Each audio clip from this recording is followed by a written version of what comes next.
အားလုံးပဲမင်္ဂလာပါဒီနေ့29ရက်နေ့တနင်္ဂနွေနေ့မှာပေါ့နော်ကျွန်တော်တို့ဂျပန်နိုင်ငံမှာရှိတဲ့မြန်မာလူမျိုးတယောက်ရင်းနှီးပြီးတော့တည်ဆုံသွားခဲ့တယ်ပေါ့နော်ဖြစ်စဉ်ကတော့ဘလို့ဖြစ်သွားလဲဆိုတော့ဒီနေ့ကျွန်တော်တို့29ရက်တနင်္ဂနွေနေ့လည်းဖြစ်တဲ့အတွက်ခီးထွက်ကြရတယ်ပေါ့နော်အိုဆာကာမှာနေတဲ့မြန်မာလူမျိုး6ယောက်လို့ပြောတယ်ပေါ့နော်တရင်ထဲမှာပါတာတော့6ယောက်ဖူကွေးစင်စုမှာရှိတဲ့ကမ်းခြေတစ်ခုကိုသူတို့ရေကူးဖို့အတွက်ဆိုပြီးတော့ခီးထွက်ခဲ့ကြတယ်အဲ့ဒီကိုဘယ်ချိန်လောက်ရောက်လဲဆိုတော့သူတို့မနက်စာ9နာရီလောက်မှရောက်တယ်ဒီရေနစ်တဲ့အချိန်ကတော့9နာရီ15မိနစ်လောက်မှဆိုပြီးတော့သတင်းထဲမှာပါတယ်ပေါ့နော်ဒီရေနစ်တဲ့အချိန်မှာလည်းရေနစ်တဲ့အချိန်မှာလည်းပေါ့နော်ဒီကမ်းခြေဆောင်လုံခြုံရေးတွေကသတင်းပို့တယ်ပေါ့နော်ဒီမှာလူတယောက်ရင်းနေရဲဆိုပြီးတော့သတင်းပို့တဲ့အတွက်သွားရောက်ကယ်ဆယ်ခဲ့ကြတယ်ကယ်ဆယ်ပြီးတော့ဒီအရေးပေါ်သူနာပြုနီးတွေနဲ့အသက်ရှူကူတုံးနေနေပေါ့နော်ပြုလုပ်ခဲ့ပြီးမယ်လဲနောက်ပြီးတော့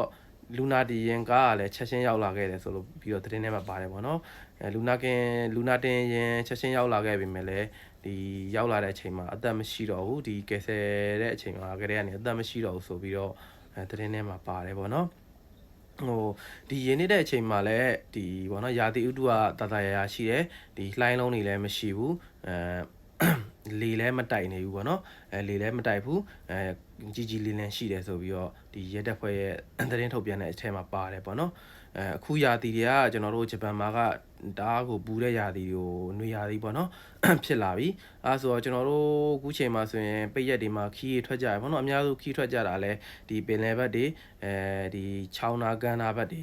ဒီဘက်တွေကိုကျွန်တော်တို့ခီးထွက်ကြတာများတယ်အကုန်လုံးတော်တော်များများအဲ့ဘက်ကိုထွက်ကြတာများတယ်ပေါ့နော်ဘယ်လောက်ပဲရေကူးကျွမ်းတယ်ပြောပေါ့နော်ကိုမသိတဲ့အရက်ဒေသတွေမှာကရေစင်မကူးတာကပိုပြီးကောင်းတယ်တကယ်လို့မှကူးခဲ့မယ်ဆိုရင်တောင်မှပဲဒီရေတိမ်နဲ့ရေတိမ်မိုင်းနေမှာပဲဒီရေကစားတာရေချိုးတာတွေက